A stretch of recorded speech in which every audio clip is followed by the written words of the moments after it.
This is Make It Plain. Make It Plain. MIP With Masamela Matfumo. Mark Thompson. Make it plain. Get woke.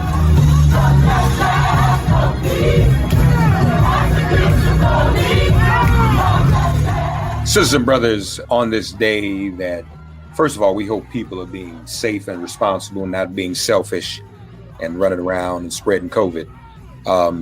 These are dangerous times. Some folks are stubborn, want to go visit folk, and you just chill.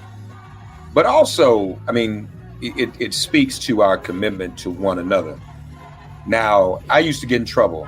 I don't get in much trouble as I used to, because I rarely call this day Thanksgiving. I call it Thankstaking.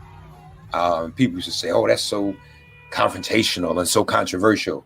But I did it on purpose. I wanted to be controversial because I wanted people to think about the opposite of the imagery that is marketed to us on this day. It wasn't no friendly, sit down, lovey-dovey, kumbaya thing with the pilgrims.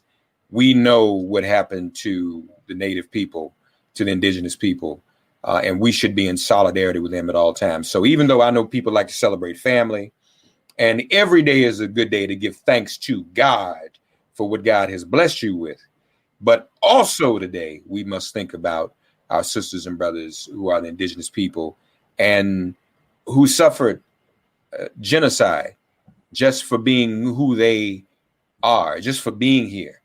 Dick Gregory used to say, if he was sitting in his car and you just showed up and said, I discovered your car, he's like, well, I'm already sitting here. Car.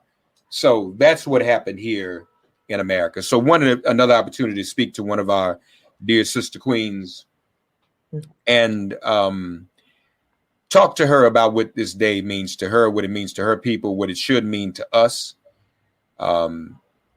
She comes from good stock. Apples don't fall too far from the tree. Her mother was one of the most passionate indigenous activists in her life.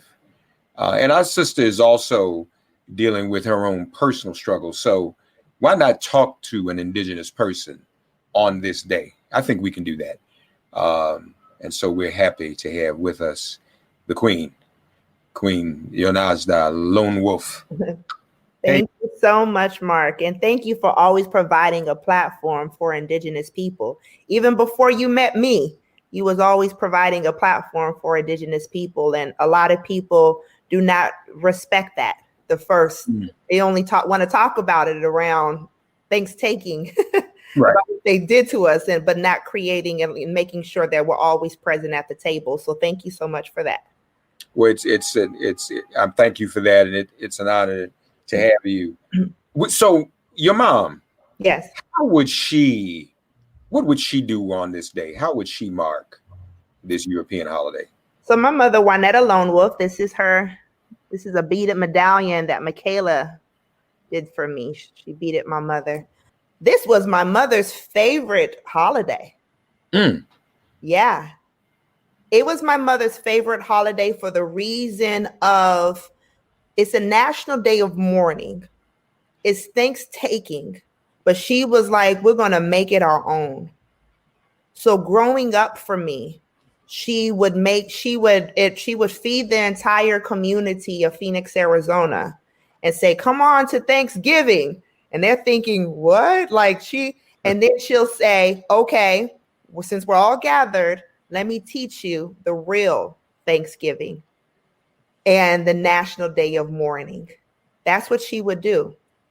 So this is a time, my tribe, I'm Ogallala Lakota from Pine Ridge, South Dakota. We have over 500 tribes. That's 500 different cultures, 500 different stories, what happened on different lands, all of that stuff. But this day, for the Eastern tribes of the Pequot and the Wampanoag and the Shinnecock, those tribes there, I specifically really pray for them because those were their direct ancestors that sat down with the pilgrims and they were murdered. And but they're still here today. Yeah. Then a good friend of mine by the name of Shanae, she's Shinnecock, she said that today in 2020, the elders will always talk about how Boston, Massachusetts, Plymouth Rock would say, well, come and talk about the real Thanksgiving, but don't talk about the horrible story. Like, keep it light. Keep it light. And they would like say, come now. We want to talk about how we are now, coming together now and having Thanksgiving dinner, but keep it light when you talk about the real Thanksgiving. So this is a hard time for First Nation people. This is a hard season for First Nation people because we just got out of so-called Christopher Columbus Days. That was October. So you have October Christopher Columbus Day that we're really working hard to reclaim as Indigenous Peoples Day because Christopher Columbus didn't celebrate America. Then right after so-called Christopher Columbus Day is Halloween. Halloween, everyone wants to dress up as Native Americans and make mockery like we're some historical figures that once lived this land.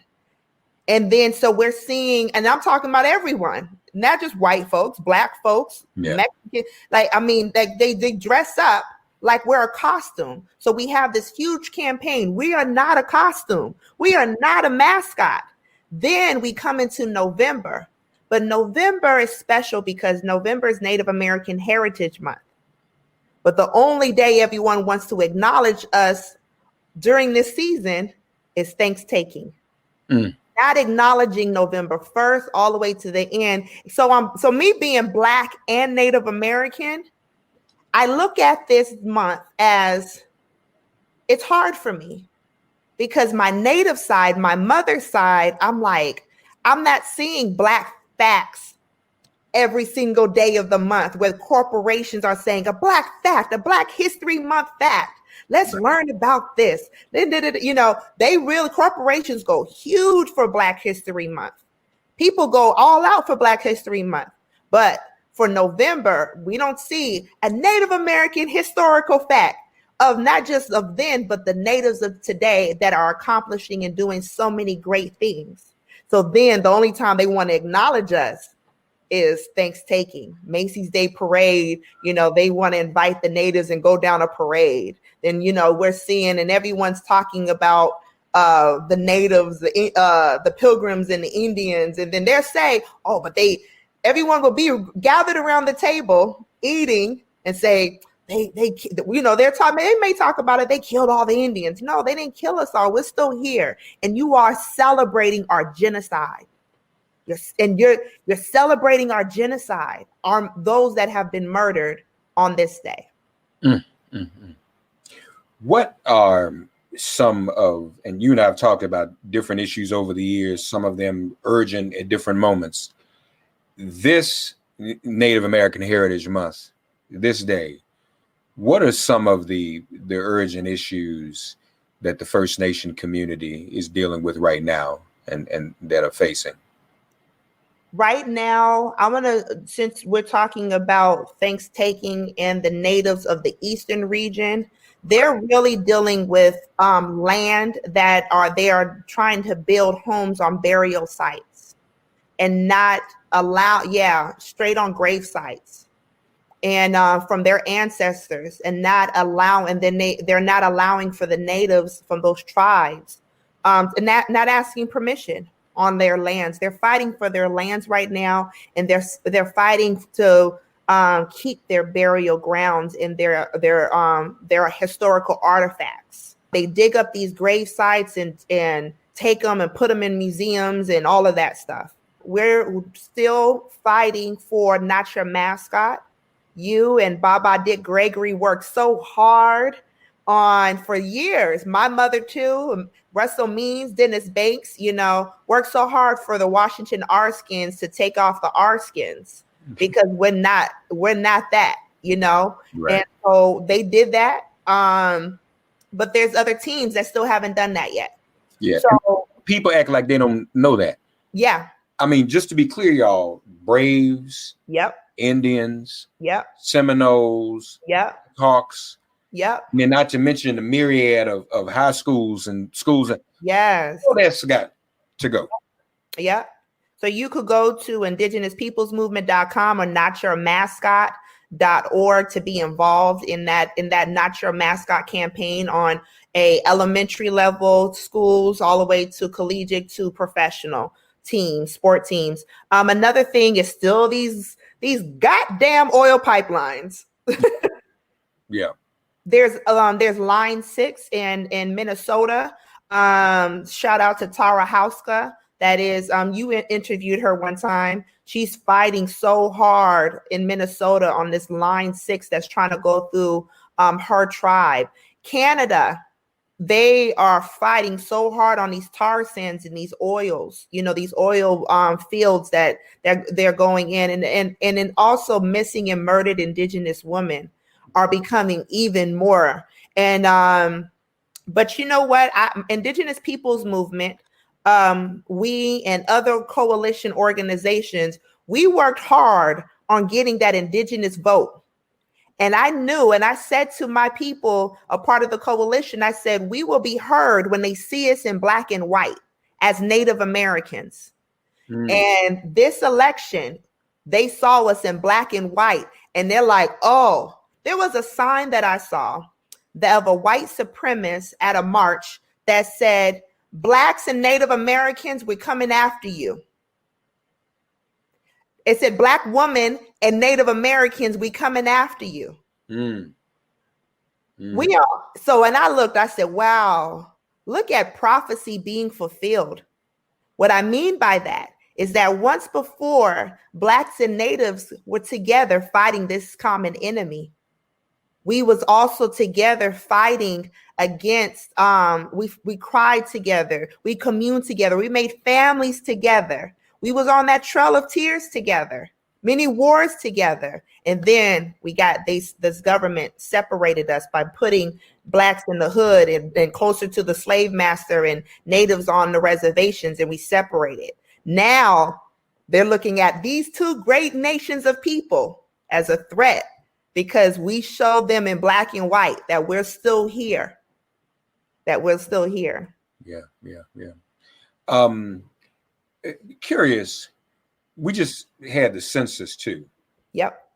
How do First Nation people, Indigenous people interact with the census? And I'm imagining it's as fraught with issues as it is for, Black and brown people.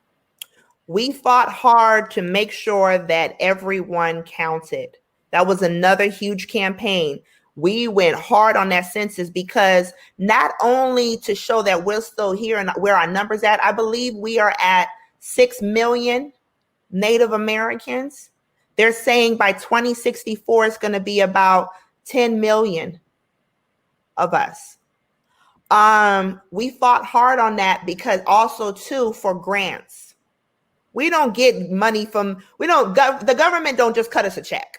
We have to, just like any 501c3, we have to apply. Our tribe has to apply for grants and apply for money. So we needed to also show that, that we need that because we are a sovereign nation. We're a nation within a nation. We have our own tribal president, tribal government, our own police, everything, and we fend for ourselves. And some tribes are good in business and some tribes are not. So they're needing to get grants and pull in scholarships and all of that stuff. So we also needed to show that we're still here in that area as well. Yeah.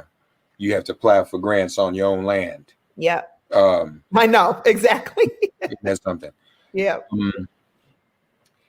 You of late have also been a source of great inspiration to us all as you are dealing with a personal struggle, so to speak. Tell our audience about that, if you would. So I've been a national community organizer and an activist and on the front line since birth. I've been right there helping so many people. My heart, my love, my purpose is for the people and with the people and to be a service to the people. I have, and that alone was my purpose, help the people. My mother died of full-blown of stage 4 lung cancer And she never smoked in 2003. And last December, I was getting chest pain and back pain. And they didn't know what was in my lungs. They was like, "What's in your lungs? We're seeing a lot of stuff in your lungs, in both of your lungs." So they thought I had asthma, or they thought it was something I breathed in. And I was like, okay, there's about 50 people since Standing Rock. We was all in Standing Rock that have been diagnosed with cancer. And so I went to another doctor for a second opinion, and they said, let's just go ahead and do a biopsy. During COVID in April, I got a biopsy. They went into my lungs, took out some of the different things that they saw in my lungs. May 29th, I put together a solidarity march for George Floyd in Atlanta, Georgia. So in less than 24 hours. That morning, before I would go to CNN building, I was like, let me go down, and talk to my doctor. I'm gonna get my results, and I'm gonna head and go fight to show everyone that Atlanta's standing with George Floyd family, justice for George Floyd and Ahmaud Arbery. I talked to my doctor. My doctor said, you want the good news and the bad news? I said, just give it to me, doc. He said, you have adenocarcinoma. I broke down, Mark. I screamed because I knew what adenocarcinoma is, because that's exactly what my mother had, lung cancer. My life flashed right before my eyes. The first thing I thought about was my sons. I'm a single mother. I'm not married. It's just I take care of my sons, everything. And I'm like, who is my life? And then I begin to look at purpose. What is my purpose? How am I going to live the rest of my life? I'm a service to everyone else. How can I be selfish? I don't know how to be selfish. I don't know how to receive love, because all I know how to do is give, give, give. I was met and down at the CNN building, and it was 20,000 people waiting for us.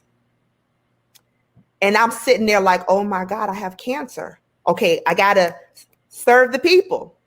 I gotta help the people. And I just was like, I'm not gonna think about cancer. I see my oncologist in about 3 weeks. I'm not gonna see I'm just gonna focus on the people. Focus on police brutality, get with Mayor Keisha Bottoms, make some changes, get our demands met. We did all of that. Mayor Keisha Bottoms did a executive order of the Obama Policing Act. And we made a lot of changes within those 2 to 3 weeks. I didn't want to think about the cancer. I text you. I text my close loved ones. You are one of those, Mark. And I text you and I said, I have cancer, but I don't want to talk right now. I needed to process that. Thank you for listening to me and respecting that space I needed.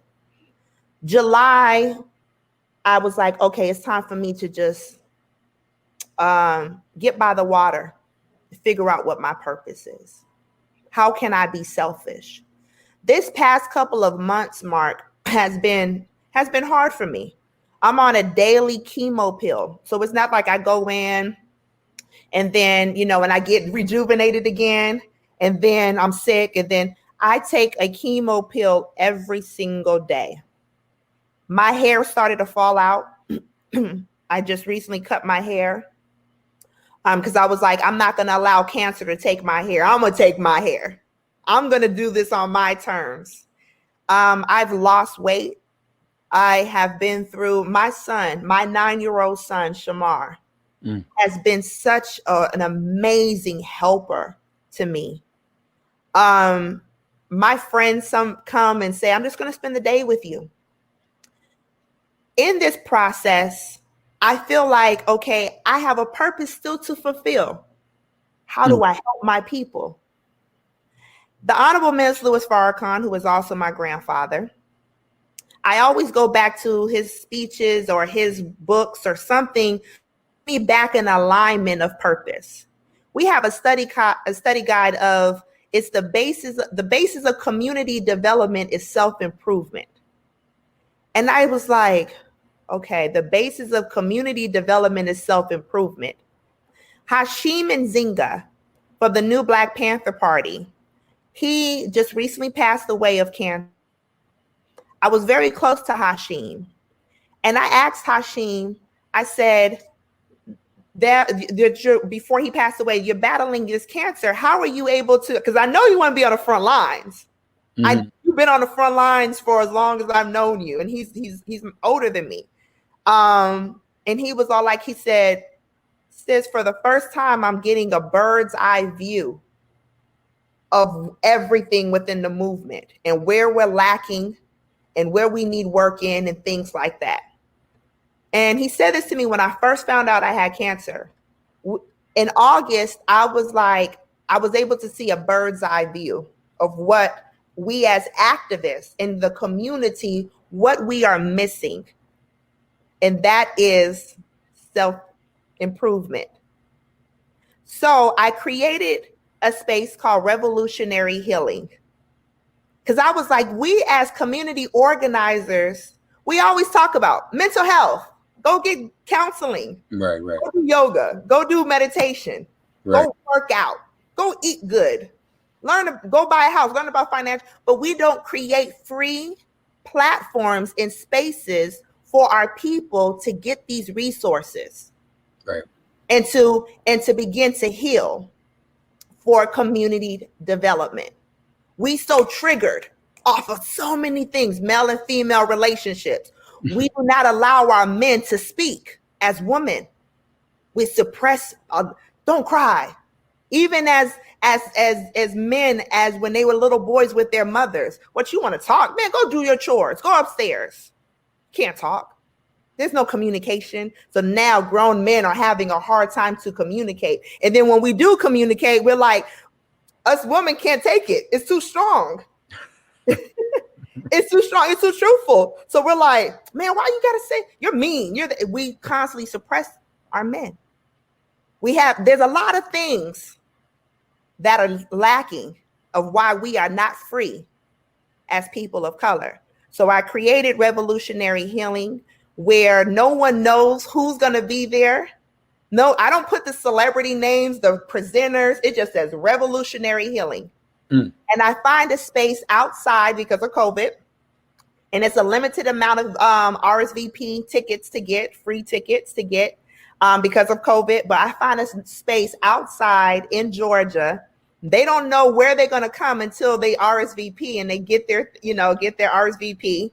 And they don't know who the presenters are going to be or anything. And I do 5 healing sessions on each hour. So they are able, and whatever their spirit is calling them to, whether it's yoga, meditation, whatever it is, then they come. We have been successful, and we've sold out of our tickets about 150 people. Wow. Since September, on the 3rd Sunday of every month.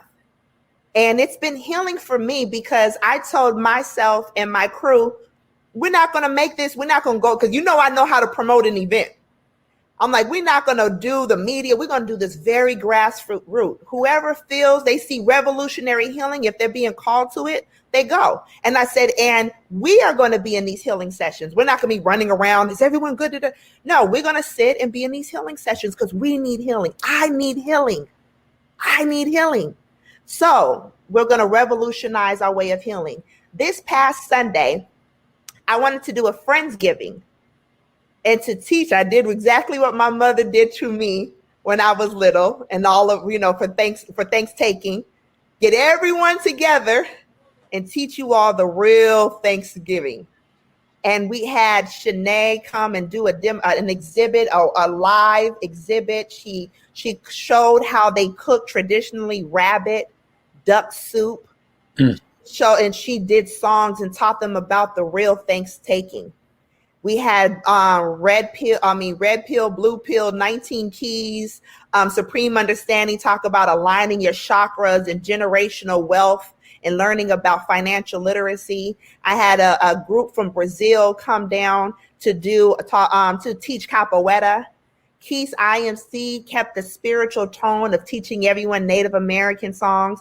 And we was on a black farm called Your Faith Farms, a black farm. This brother owns 31 acres of land and has over 20 horses of rescue horses. And we all went horseback riding. Wow. And hugged on these horses and communed with, because horses have strong medicine. So that's what we did. And everyone felt filled up. So the next one, I'm taking December off because that's my mother passed December 21st, 2003, you know, and so because of the fact that I have lung cancer, you know, it's now triggering me, you know, so December is going to be off. We're not going to do it, but January 17th, the day before Martin Luther King's birthday, we're going to have one, and we're going to do it up in Blue Ridge Mountains in Elijah, Georgia.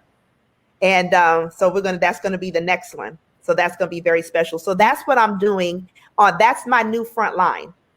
That's my new front line, is to be able to create a space of community and revolutionaries and different people of all walks of life in order for us to have a strong foundation of community development. So we can make it. That is so necessary. So little attention is given in that way. Shoot, I could use some of that. So you need to come. You need to come. Again, folks, as I said, you know, her spirit feeds all of us. You know, many who might be in her position might be in a state of panic and despair and depression, but she's up and she's helping others. And I know that that is the spirit of her mother, who is with us and is guiding you. I'm sure you can hear her voice. I do. I feel her guiding me. Since I let everyone know publicly that I have cancer in August after I processed this, and so many people have been hitting me up, and they have been silently not letting anyone know they have it, and cancer as well, and it's been inspiring for them. I would say this is that through my pain, I made a decision that I want to live. I want to live. No matter how sick I get, no matter what I go through and all of that, I have a determined mindset. The Honorable Minister Louis Farrakhan told me, he said, this is going to be mental more than fit. He said, you're going to be in pain physically. You're going to go through that, but it's going to be very mental. And I realized that as long as I have a determined mindset that I want to live, don't have pity on me that I have lung cancer. This is a path that the Creator has given me that I don't know what the reason is, but I'm allowing and accepting this path of whatever I need to get from this. But don't have pity on me. I understand why Chadwick Boseman didn't let everyone know he had cancer, because he didn't want to be viewed as cancer. He didn't want to be viewed. He wouldn't have got the role of Black Panther if it was public or those that in his casting or whatever knew that he had cancer. He worked through and worked. I asked the Honorable Minister Louis Farrakhan, I said, how did you, when you battled with prostate cancer, how did you continue to help the people? Did you conflict with that, with being selfish and serving the people? And he said, I worked through the pain. He said, that was kept me going. That's what helped me fight. I worked through the pain. And you know, Mark, firsthand, my grandfather, the minister, worked through the pain, you know? Yeah. And so with Chadwick passing, I took it hard. But then I realized, I said, I don't want people to see me and view me as she has cancer. Don't invite her for this. Or she might be sick. She might be no, invite me. Don't treat me differently. Don't treat me differently. I am not this cancer. I am Yonasda Lonewolf, or Chakbe Olawanwi, Star Song Woman, a mother, a sister, an auntie. Powerful. And a metaphor for the struggle of our people, Black and Native. Yes. As a people collectively, we've had to work through and survive pain overall, and deal with it in a spiritual way. Folks, I wanted you to hear her, particularly on this day. And we will be hearing more from her assuredly. Please keep her in your prayers. And as she has asked us to think of those Indigenous people, First Nation people in the East, especially today, on this day, as you also, we hope, are being safe in terms of your celebrations. Give us the website one more time for everything so people can keep up. For Revolutionary Healing, you just go on Instagram. It's Revolutionary Healing _ to be involved on Indigenous, the plight of Indigenous people all over the world, not just in America, but all over the world as well, as indigenouspeoplesmovement.com. Well, thank you, Mark, for being a coalition partner with us with Indigenous Peoples Movement and hosting the Indigenous Peoples March that we didn't know was going to go viral. It did, didn't it? It sure did. It was amazing. And we were right there like, what is all that noise? Right. And it was amazing. And thank you for including me. God bless you, Queen. God bless your mother's ancestral spirit. Thank you for spending this time with us. And we're going to continue to pray for you. And we're so thankful for your vigilance as well. Okay. Thank you so much. Love you. Love you too. All right. Thanks for getting woke and listening to Make It Plain. Please remember to listen, like, subscribe, and wherever you get your podcasts, please give the show a 5-star rating. And please do spread the word. Let's all continue to pray for each other during this pandemic and this police-demic. If all hearts and minds are clear, it has been made plain.